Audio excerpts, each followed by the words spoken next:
मेरा नाम मानवी है। हम दो बहनें और हमारा एक भाई था। काफी सालों से मेरा रिश्ता नहीं हो पा रहा था क्योंकि मेरे गाल पर एक निशान था। जो भी मुझे देखने आता है वह मेरे इस निशान की वजह से मेरे रिश्ते से इनकार करके चला जाता था। लेकिन अब मेरे माता पिता ने फैसला किया कि वह मेरी छोटी बहन की शादी कर देंगे क्योंकि मेरी उम्र 28 साल हो चुकी थी और मेरी छोटी बहन ज्यादा खूबसूरत थी। इसीलिए उसके रिश्ते आते रहते थे। मेरे माता पिता को लगता था कि कहीं ऐसा ना हो बड़ी बेटी के रिश्ते के चक्कर में छोटी बेटी की शादी की उम्र निकल जाए। मैंने भी अपने माता पिता को यही कहा था कि अब मेरे बारे में ना सोचे, जब मेरी किस्मत में मेरी शादी होगी तब हो जाएगी। अब आप मेरी छोटी बहन सुहानी के लिए रिश्ता तलाश कर लें और जल्द से जल्द उसकी शादी कर दें। मेरे माता पिता ने ऐसा ही किया। मेरी छोटी बहन सुहानी के लिए आज बहुत ही अच्छा और अमीर परिवार से रिश्ता आया था। लड़के वाले भी काफी अमीर लोग थे। उनके 4 बेटे थे, जिनमें से सबसे छोटे बेटे के लिए रिश्ता आया था। बाकी के 3 बड़े बेटे पहले से ही शादीशुदा थे और उनके घर में उनकी मां भी रहती थी, जबकि पिता का देहांत हो चुका था। मेरी बहन सुहानी ने इस रिश्ते के लिए हाँ तो कह दिया था, लेकिन वह बहुत परेशान रहने लगी थी और हमेशा खोई खोई सी रहती थी। मेरी फैमिली में रिश्ते से इनकार करने की कोई गुंजाइश ही नहीं थी क्योंकि लड़के वाले बहुत अच्छे थे और उनके परिवार में किसी चीज की कोई कमी नहीं थी। इसीलिए रिश्ते के लिए इनकार नहीं हो सकता था। अगर वह इनकार करती तब भी मेरे पापा मेरी बहन की शादी कहीं और करवा देते क्योंकि पहले से ही मेरे रिश्ते में काफी प्रॉब्लम्स आ रही थी। मेरे पापा नहीं चाहते थे कि अब छोटी बहन के रिश्तों में भी रुकावटें आ जाए। लेकिन अब सुहानी जरूरत से ज्यादा परेशान रहने लगी थी। मैं घर में सबसे बड़ी थी। मुझे अपने परिवार की सबसे ज्यादा फिक्र रहती थी। मैंने अपनी बहन से बार बार पूछा, लेकिन उसने मुझे अपने परेशान होने की कोई वजह नहीं बताई। देखते ही देखते शादी का दिन भी करीब आ गया था। शादी वाले दिन जब मैं अपनी बहन के कमरे में गई उसे जगाने के लिए कि आज उसकी शादी है, आज तो वह कम से कम जल्दी उठ जाए, मगर मैं हैरान रह गई थी कि बिस्तर पर तो कोई भी मौजूद नहीं था, बल्कि पूरे कमरे में मुझे सुहानी कहीं नजर नहीं आ रही थी। बेड पर चादर के अंदर तकियों को इस तरह रखा था जैसे हम समझे कि यहां पर सुहानी सो रही है। इसका मतलब वह रात के टाइम ही घर से भाग गई थी। शादी की सारी तैयारियां पूरी तरह से हो चुकी थीं और आज मेरी बहन की बारात आने वाली थी। लड़के वालों का फोन आया था कि वह लोग शाम के टाइम तक बारात लेकर हमारे घर पहुंच जाएंगे, लेकिन यहां पर तो दुल्हन ही गायब हो गई थी। मेरे पापा की सारे मोहल्ले में बहुत इज्जत थी क्योंकि हमारी फैमिली बहुत शरीफ थी। मेरे पापा को भगवान ने 2 बेटियां दी थीं, लेकिन फिर भी कभी उन्होंने अपनी बेटियों को बेटे से काम नहीं समझा था। जैसा बिहेवियर हमारे छोटे भाई के साथ होता था वैसे ही हम दोनों बहनों के साथ भी किया जाता था। हम दोनों बहनों ने हमेशा अपने पिता की इज्जत रखी थी, लेकिन आज न जान मेरी बहन को क्या हो गया था और क्या सोचकर वह हमारे घर से भाग गई थी। वो हमारे लिए एक मैसेज छोड़कर गई थी जिसमें लिखा हुआ था वह अपनी पसंद के लड़के के साथ जा रही है। मेरे माता पिता बहुत परेशान हो गए थे। उन्होंने मुझसे कहा कि मैं दुल्हन बनकर मंडप में बैठ जाऊं, लेकिन अगर मैं यह कुर्बानी देने के लिए तैयार भी हो जाती तो क्या लड़के वाले इस बात के लिए मान जाते? वो लोग तो मेरी बहन को पसंद करके गए थे। फिलहाल मुझे अपने माता पिता की इज्जत रखनी थी, इसीलिए मैं उनके कहने पर दुल्हन बनकर मंडप में बैठ गई। जब तक बारात नहीं आई थी सब कुछ नॉर्मल था। फिर मेरी माँ ने लड़के की माँ को बुलाया। मेरी माँ और मैं उनको रो रो कर सारी बात बताई और उनके पैरों में गिर गई, कहने लगी, हमें माफ कर दो, हम बहुत मजबूर हैं, हमारी इज्जत रख लो, हमारी बड़ी बेटी से अपने बेटे की शादी कर दो, प्लीज मान जाओ, अगर बारात वापस चली गई तो हमारी बहुत बदनामी होगी। मेरी माँ रो रो कर उनको यह बात बता रही थी। मेरी बहन के सास बहुत ही शरीफ औरत थी। वो लोगों की इज्जत का बहुत ख्याल किया करती थी। उन्होंने मेरी माँ के कंधे पर हाथ रखा और कहने लगी, आप फिक्र मत करो, आपको परेशान होने की जरूरत नहीं है, इसमें आपकी कोई गलती नहीं है। आपके साथ जो हुआ है आपकी बेटी ने किया है, इसमें आपका कोई कसूर नहीं है। हम आपकी बड़ी बेटी को अपने घर की बहू बना लेंगे और मैं अपने बेटे को अच्छी तरह से समझा दूंगी। उन्होंने उसी टाइम अपने बेटे को मंडप से उठाकर साइड में ले जाकर सारी बात समझा दी। फिलहाल जैसे तैसे मेरी शादी हो गई थी और मेरे माँ बाप की इज्जत बच गई थी और जल्दी जल्दी मेरी विदाई भी कर दी गई ताकि ज्यादा देर ना लगे और लोगों को बातें करने का मौका ना मिले। मेरे माता पिता ने उनका बहुत सम्मान किया कि उन लोगों ने हमारी इज्जत रख ली थी। मेरे पापा ने कहा कि हमारी बेटी आपका हमेशा ख्याल रखेगी। मैंने भी वादा किया था कि जिस औरत ने मेरे परिवार की इज्जत बचाई है, मैं हमेशा उसके साथ अच्छा बिहेव करूंगी। हालात जैसे भी हो, अपनी ससुराल में अच्छे से ही रहूंगी। मैं विदा होकर अपने ससुराल चली गई थी। मैं अपनी सास के सबसे छोटे बेटे की पत्नी बन गई थी और मेरी सास अपने छोटे बेटे से बहुत प्यार किया करती थी। उन्होंने कहा, तुम्हें परेशान होने की कोई जरूरत नहीं है। मेरी तीनों बड़ी बहुएं बहुत अजीब है। मैं उनको पसंद करके लाई थी, उनकी खूबसूरती देखकर। लेकिन मुझे नहीं पता था कि हमेशा खूबसूरती ही काम नहीं आती। शादी होने के बाद उन्होंने अपना रंग दिखाना शुरू कर दिया था। तुम अपनी जेठानियों की बातें एक कान से सुनकर दूसरे कान को निकाल देना। ये तुम्हारा अपना घर है और तुम इस घर को हमेशा अपना समझना। मैं भी बहुत परेशान थी अपने माता पिता के लिए भी और अपनी बहन के लिए भी। न जाने मेरी बहन किस हाल में होगी और उसने अपने इतने ज्यादा प्यार करने वाले माता पिता की इज्जत को किस तरह से मिट्टी में मिला दिया था। लेकिन अब मेरी जिंदगी शुरू हो गई थी। मैं इस शादी के लिए बिल्कुल भी तैयार नहीं थी। मुझे क्या पता था कि आज मेरी बहन की जगह मेरी शादी हो जाएगी। मुझे लगा मेरी बहन खुद से ही भाग गई है और मुझे आग में झोंक गई है, लेकिन ऐसा नहीं हुआ। वह तो बदकिस्मत थी जो इतने अच्छे ससुराल को लात मार के चली गई थी। चाहे वह किसी बड़े बंगले में भी गई हो, लेकिन यह बात उस लड़के के परिवार वाले कभी नहीं भूलेंगे कि वह उस घर में भाग कर गई है। कल को अगर भगवान ने उसे बेटी दे दी तो उसको सब यही कहेंगे कि तुम्हारी माँ अपने घर से भाग कर आई थी और उसने तुम्हारे पिता से लव मैरिज की थी। लेकिन घर से भाग जाने वाली लड़कियां इस बारे में सोचती ही नहीं है। इतनी सी बात इंसान क्यों नहीं समझता कि माता पिता हमारे लिए जो फैसला करते हैं वह फैसला बहुत बेहतर होता है। मेरी सास बहुत अच्छी औरत थी। कहते हैं कि जिसके दिल में भगवान बसते हैं वह इंसान बुरा नहीं हो सकता। बुरा इंसान हमेशा वही होता है जो भगवान को भूल कर बैठा होता है। मेरी सास सारा दिन भगवान के आगे हाथ जोड़कर प्रार्थना करती रहती थी और हमेशा पूजा पाठ में लगी रहती थी। मंदिर भी जाया करती थी। घर के मामलात में ज्यादा नहीं बोलती थी क्योंकि वह अपनी ही दुनिया में बिजी रहती थी। पता नहीं उनको देखकर मेरे दिल को एक सुकून सा आ जाता था। लेकिन इस घर में रहते हुए मैंने ये बात तो नोट की थी कि उनकी इस घर में कोई इज्जत नहीं है। वो अपने घर की बड़ी थी, लेकिन उनको कोई भी बड़ों वाली इज्जत नहीं देता था। घर का कोई भी काम उनसे पूछकर नहीं किया जाता था। यहाँ तक कि उनके बेटे उनके साथ बहुत बदतमीजी करते रहते थे। मेरी सास ब्लड प्रेशर की मरीज थी। कोई भी बेटा उनके खाने पीने का ख्याल नहीं रखता था और ना ही उनको डॉक्टर के पास लेकर जाता था। लेकिन आज मैंने घर में पुरिया बनाई थी। मैंने अपनी सास को कहा, आपके लिए तला हुआ खाना अच्छा नहीं है, मैं आपके लिए कुछ और बना देती हूँ। उन्होंने कहा, नहीं, मुझे आदत नहीं है, जो बना है वही खा लूंगी। पुरिया खाने से मेरा बीपी कंट्रोल थोड़ी हो जाएगा। मुझे सब पता है, लेकिन मैं किसी पर बोझ नहीं बनना चाहती। मैंने कहा, मैं अलग से आपके लिए खाने का कुछ बना देता हूँ, आप फिक्र मत करो। दूसरा खाना बनाने में ज्यादा देर नहीं लगेगी। और मैंने अपनी सास के लिए खाना बना दिया तो मुझे थोड़ी देर हो गई थी। मेरा पति भी घर आ चुका था। वह कमरे में चला गया, लेकिन मैं पीछे नहीं गई, जबकि उसने मुझसे कहा, जैसे ही मैं घर आ जाऊं तो तुम भी कमरे में आ जाया करो। मैंने कहा, मैं आपकी माँ के लिए ही खाना बना रही थी, आपको इतना गुस्सा करने की क्या जरूरत है।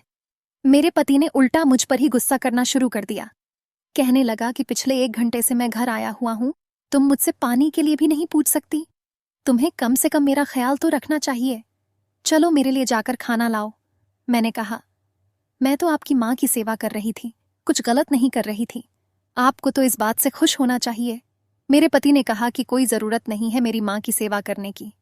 घर में 3 भाभियां हैं, उनमें से एक भी माँ की सेवा नहीं करती। अगर यह जिम्मेदारी तुम अपने सर लोगी तो फिर तुम्हें हमेशा ही यह सब कुछ करना पड़ेगा। तुम मेरे हिस्से का टाइम मेरी माँ को दोगी तो मैं खुश नहीं रहूंगा। मैं हैरान थी अपने पति की बातें सुनकर। आखिरकार मेरी बूढ़ी सास की भी तो किसी को सेवा करनी चाहिए। मेरे पति ने कहा, तुम मेरी माँ को छोड़ो, वह अपना ख्याल खुद रख सकती हैं। उनके पास बहुत पैसा था। मुझे इस बात पर अजीब लगा, लेकिन फिर भी मैं अपनी सास की सेवा करती थी, क्योंकि मैं यह बात नहीं भूल सकती थी कि एक दिन उन्होंने हम पर बहुत बड़ा एहसान किया था। अगर उस टाइम वह इनकार कर देती और सब लोगों के सामने हंगामा मचा देती तो हमारी इज्जत सबके सामने बर्बाद हो जाती।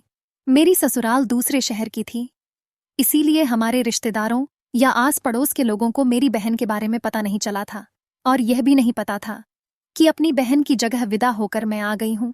वह यही समझ रहे थे कि मेरी बहन विदा हो गई है और मैं अपनी जॉब के सिलसिले में दूसरे शहर चली गई हूं। मेरे माता पिता ने रिश्तेदारों और मोहल्ले वालों से भी कह दिया था कि मेरी बहन अपने पति के साथ उसकी नौकरी की वजह से विदेश में शिफ्ट हो गई है और मैं दूसरे शहर में बहुत अच्छी पोस्टिंग पर जॉब पर लग गई हूँ और परमानेंट अपनी जॉब पर ही रहने वाली हूँ। मैं काफ़ी पढ़ी लिखी थी और इसीलिए मेरी जॉब भी अच्छी जगह लग गई है। मेरे माता पिता अपनी इज्जत बचाने के लिए बहुत से झूठ बोलते रहते थे, क्योंकि ज़माना तो वजह मांगता है, क्योंकि लोगों को तो जवाब देना ही पड़ता है। गर्मियों का मौसम आ रहा था और मेरी सास ने सबके कमरे में एसी लगवा दिए थे और सबको शॉपिंग करने के लिए पैसे भी दिए थे। लेकिन जब मेरी सास ने मुझे पैसे दिए तो मैंने कहा मुझे पैसे नहीं चाहिए, अभी अभी तो मेरी शादी हुई है, मेरे पास पहनने के लिए बहुत सारे कपड़े हैं। मेरी जेठानी ने कहा फिर तुम्हारे हिस्से के पैसे भी मुझे दे दो, क्योंकि हमारी शादी को तो बहुत टाइम हो गया है और हमारे पास इतने ज्यादा कपड़े पहनने के लिए नहीं है जितने तुम्हारे पास है। यह बात कहकर वह जोर जोर से हंसने लगी। मेरी सास ने मेरी जेठानी से कहा कोई बात नहीं, तुम्हें फिक्र करने की जरूरत नहीं है, यह मानवी के पैसे हैं, जब इसको चाहिए होंगे वह मुझसे ले लेगी, मैं इन पैसों को अपने पास रख लेती हूँ। इस बात पर मेरी जेठानी ने कहा आपके पास तो बहुत कुछ पड़ा हुआ है, लेकिन पता नहीं हमें कुछ मिलेगा भी या नहीं। इतना कहकर वह अपने कमरे में चली गई थी। मेरी तीनों जेठानियां मेरी सास को किसी न किसी बात पर ताने मारती रहती थीं। मैंने अपनी सास से कहा आप क्यों इन सब लोगों की बातें सुनती रहती हो, आप इस घर की बड़ी हो और इन लोगों को जवाब क्यों नहीं देती। उन्होंने कहा मुझे जवाब देने की आदत नहीं है, मैं सब कुछ खामोशी से सहन करती रहती हूँ। इन सब की खुशकिस्मती समझो या मेरी बदकिस्मती कि तुम्हारा ससुर उनकी शादियों से पहले ही इस दुनिया से चला गया, नहीं तो आज इन लोगों की मेरे सामने बोलने की हिम्मत भी नहीं होती और तुम्हारे ससुर इन लोगों को अच्छी तरह से ठीक कर देते। वो बहुत ही ज्यादा कड़क इंसान थे, बस वह इस दुनिया से जल्दी चले गए। सारी जिंदगी उन्होंने पैसे कमाए, जब घर बैठने का वक्त आया तो सुख नहीं उठा सके, तभी तो यह बच्चे इस कदर बिगड़े हुए हैं। अब मेरी बात भी नहीं सुनते, इसलिए मैं इनके मैटर में कभी नहीं बोलती। लेकिन एक बात यह है कि मेरी तीनों जेठानियों के पास अभी तक कोई औलाद नहीं थी। उनकी शादी मेरी शादी से काफी सालों पहले हो चुकी थी। मैं अपने पति से छुपाकर अपनी सास की सेवा करती थी और उनके कमरे में उनसे बातें करने के लिए आया करती थी, कहीं मेरे पति को पता ना चल जाए। लेकिन एक दिन वह अचानक घर पर आ गए, तब मैं अपनी सास के कमरे में मौजूद थी और उनके पैर दबा रही थी। मेरी सास ने मुझे कहा कि तुम फौरन अपने कमरे में चली जाओ, वरना तुम्हारा पति आते ही तुम्हें बुरी तरह से डांटेगा। मैं सोच रही थी डांट तो मुझे जरूर पड़ेगी। जैसे ही मैं अपने कमरे में गई तो मेरे पति ने कहा जितनी चालक तुम हो उतनी चालक तुम लगती नहीं हो, लेकिन तुम बहुत ज्यादा चालाक हो। मैंने कहा तुम्हारा क्या मतलब है। तो मेरे पति ने कहा कि तुम मेरी माँ की सेवा इसीलिए कर रही हो क्योंकि तुम्हें भी पता चल गया है सारी संपत्ति मेरी माँ के ही नाम है और वह जल्दी ही अपनी वसीयत लिखने जा रही है। इस बात पर मैंने अपने पति से कहा ऐसी कोई बात नहीं है, आपको गलतफहमी हो रही है, मैं उनकी सेवा सिर्फ इसलिए करती हूँ क्योंकि उन्होंने हम पर बहुत बड़ा एहसान किया है। मेरे पति ने कहा इसमें तुम्हारा कोई कसूर नहीं है। इस बात पर मैंने राहत की सांस ली कि चलो, मेरे पति ने कोई तो अच्छी बात कही थी कि इसमें मेरा कोई कसूर नहीं है। मेरा पति इस बात को मानता है, मुझे हर बात के लिए ही कसूरवार ठहराया जाएगा। मेरी बहन की ना तो कोई कॉल आई थी और न ही उसके बारे में हमें कोई खबर मिली थी और उसने हमसे बात करने की कोई कोशिश भी नहीं की थी। यही सब सोच सोच कर मुझे रोना आ गया था। वो ऐसी लौट कर गई थी कि दोबारा वापस ही नहीं आई। एक दिन मेरे बड़े जेठ के कमरे से लड़ाई की आवाजें आ रही थीं, यहाँ तक कि मेरे पति की आंख भी खुल गई थी। उन्होंने कहा कि यह सब तो यहाँ पर रोज का काम है। अगले दिन चारों भाई बहन बैठे थे और मुझे सब लोगों के लिए जूस बनाने के लिए कहा था। मैं सब लोगों के लिए जूस लेकर आ गई थी। मैंने सुन के वह सब वसीयत के बारे में बात कर रहे थे। रात के टाइम पर वह लोग मेरी सास के कमरे में चले गए थे और उनसे किसी बात पर पूरी तरह से बहस कर रहे थे। ऐसे लगता था जैसे वह लोग अपनी माँ को मार देंगे। मेरी सास ने कहा कि मैं मर तो नहीं रही जो तुम लोगों को वसीयत लिखवाने की इतनी जल्दी आ रही है। तुम लोगों को शर्म नहीं आती? इस तरह की बात करते हुए सब कुछ तुम लोगों का ही तो है। मेरे तीनों जेठ और उनकी पत्नियों का मेरी सास से यही कहना था कि अपने जीते जी आप हमें हमारा हिस्सा लिख कर दे दो, नहीं तो बाद में बहुत परेशानियां होगी। फिर अभी तो आपके साइन करने से सब कुछ ठीक हो जाएगा, बाद में सब भाई आपस में बुरी तरह से लड़ेंगे और बहुत सारी परेशानियां खड़ी हो जाएंगी। अगर हमारे पिता जिंदा होते तो अब तक यह सब कुछ कर चुके होते। मेरी सास ने कहा पिताजी होते तो तुम सब लोगों के मुंह पर थप्पड़ मार देते। कि तुम लोगों की माँ जिंदा है और तुम लोगों को वसीयत की पड़ी है।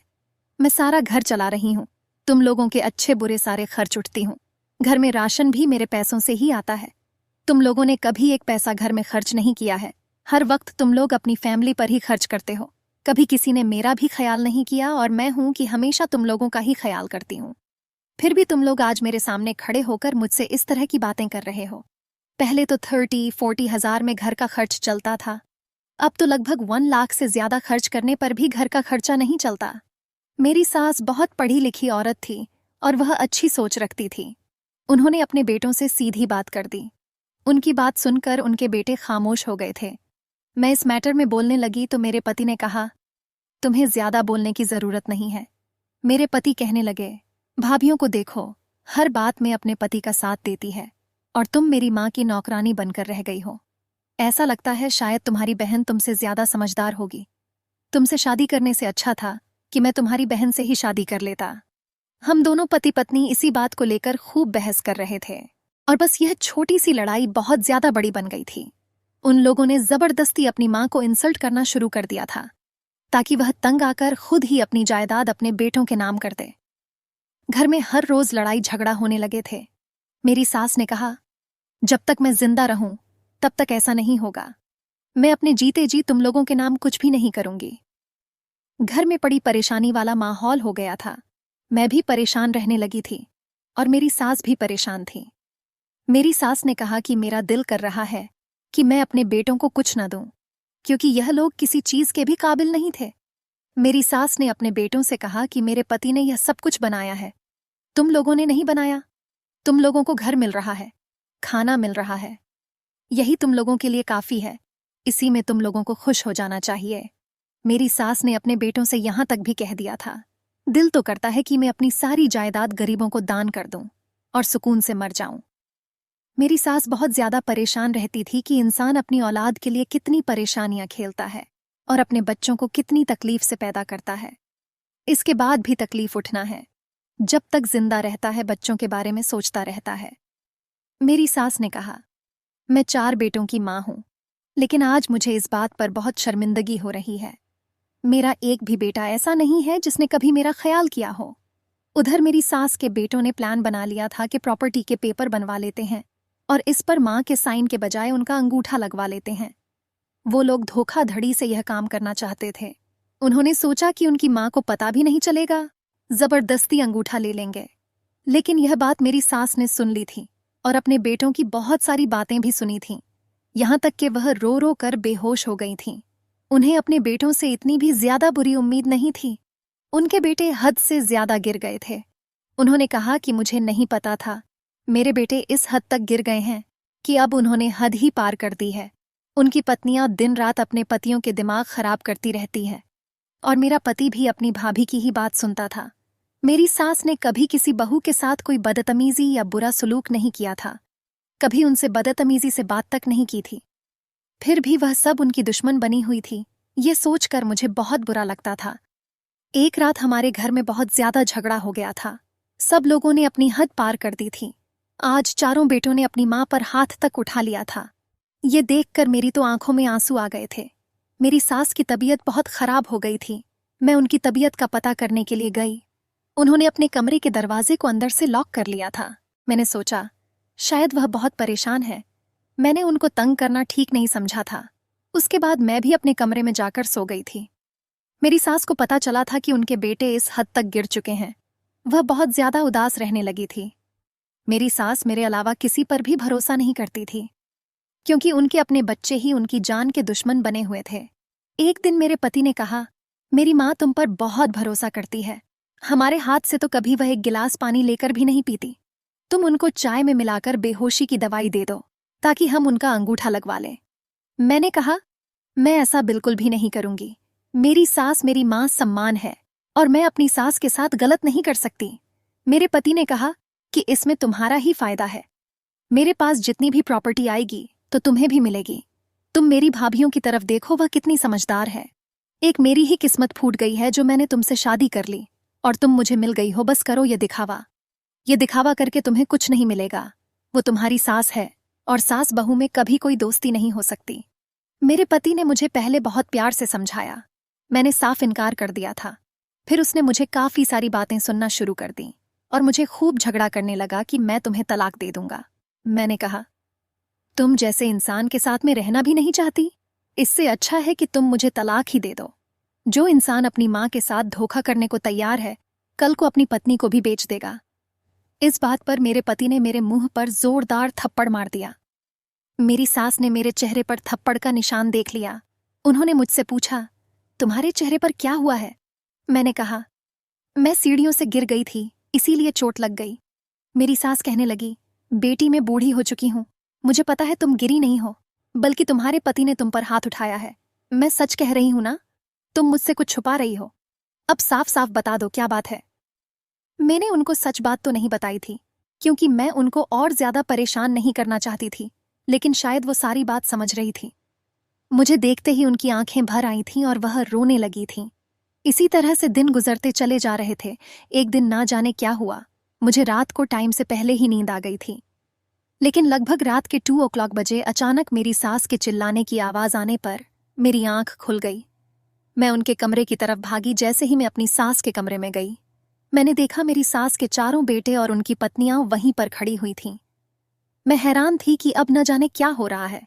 सामने का नजारा देखा तो मैं समझ गई थी, और यह देखकर मेरे सर पर आसमान टूट पड़ा था। मुझे रह रहकर रोना आ रहा था। मैं बुरी तरह से रो रही थी, क्योंकि वह सब लोग अपने प्लान में कामयाब हो गए थे। उन्होंने अपनी माँ से प्रॉपर्टी के पेपर्स पर साइन करवा लिए थे और अपनी माँ के हाथ तोड़कर घर से धक्के देकर बाहर निकाल दिया था। सुबह के 6 बज गए थे। मेरी सास घर में नहीं थी। घर के आंगन में उनका घसीटने के निशान फर्श पर साफ दिखाई दे रहे थे। चारों भाइयों ने अपनी माँ के साथ बहुत बुरा किया था और वह सब बहुत खुश नजर आ रहे थे। उनके हाथ में प्रॉपर्टी के कागज आ गए थे। जब मैं उन लोगों से कहा कि आपने अपनी माँ के साथ बहुत बुरा किया है, भगवान कभी आप लोगों को माफ नहीं करेगा। यह सुनकर मेरे बड़े जेठ ने मेरे पति को कहा कि अब तुम्हारे पास बहुत दौलत आ गई है, इसीलिए इस जैसी तुम्हें कई लड़कियां मिल जाएगी। मैं तो कहता हूं कि अभी इस धक्के देकर अपने घर से निकाल दो, नहीं तो कल को यह बात यह सबको बता देगी और हम लोग फंस जाएंगे। मैं उन लोगों से कहना तो बहुत कुछ चाहती थी, लेकिन इस टाइम मेरे दिमाग में यही बात चल रही थी कि ना जाने मेरी सास कहाँ है। मैं जाकर अपनी सास की मदद करूं, जिनके साथ इन सब लोगों ने बहुत बुरा किया था। सारी प्रॉपर्टी अपने नाम करवाने के बाद उन्हें घर से बाहर फेंक दिया था। मैं फौरन घर से बाहर निकालकर जाने लगी थी। जाने से पहले मैंने सब लोगों से इतना जरूर कहा था, तुम लोगों ने जो पाप अपनी माँ के साथ किया है, उसकी सजा तुम्हें जरूर मिलेगी। एक माँ की बहुआ तुम लोगों को जीने नहीं देगी। उन्होंने मुझसे कहा, तुम अपनी आंखें खोलकर देखो, हमारे हाथ में प्रॉपर्टी के पेपर्स आ गए हैं। हमें सजा नहीं मिल सकती, बल्कि हमारे तो अच्छे दिन आने वाले हैं। मेरे पति ने कहा, आज के बाद यहां आने की कोई जरूरत नहीं है। मैं तलाक के पेपर्स तुम्हारे घर भिजवा दूंगा और तुम्हारे परिवार वालों को बदनाम कर दूंगा। यह बात सुनकर मेरी आंखों में आंसू आ गए थे। मैं फौरन उस घर से बाहर निकाल कर आ गई और अपनी सास को तलाश करने लगी। लेकिन जैसे ही मैंने घर से बाहर कदम रखा, मैंने अपने दोनों कानों पर हाथ रख लिया, क्योंकि हमारे घर में अचानक ही ब्लास्ट हो गया था। शायद हमारे घर में सिलेंडर फट गया था।